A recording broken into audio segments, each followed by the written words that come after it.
Nagsalita na si Vice Ganda tungkol sa demolition job sa It's Showtime. Naniniwala ang TV host comedian na si Vice Ganda, na may gustong sumabotahe para pabagsakin ang kapamilya noontime show na It's Showtime. Kung kaya't kung ano-ano raw intriga ang nagsisilabasan tungkol sa kanilang programa at sa mga host.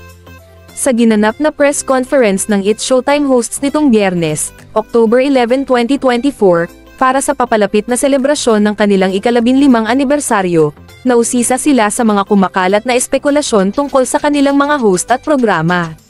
Dahil sa hindi matapos-tapos na isyu sa kanilang programa at mga host, minarapat ni Vice na magsalita tungkol dito.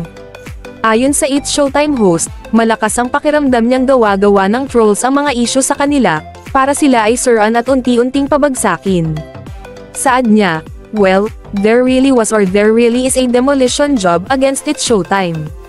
Pero hindi naman natin sasabihin kung kanino nanggagaling yun. Yung ginagawa sa social media, demolition job yun, hindi ba?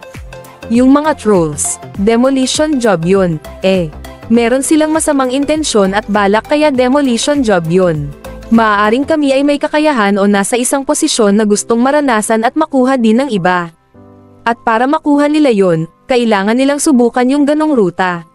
Kailangan nating gumawa ng ganoong paraan baka sakaling mabasag at makuha natin kung anong meron sa kanila."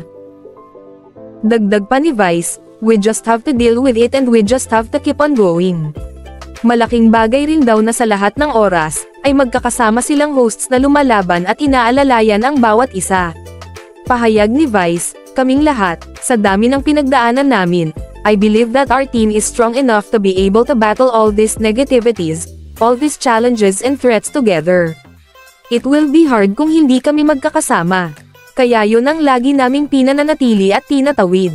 Kailangan magkakasama tayo, kasi kung isa-isa lang, manghihina tayo at baka hindi tayo magtagumpay. That is the essence of the strength of this team. We are one, together, against and for everything."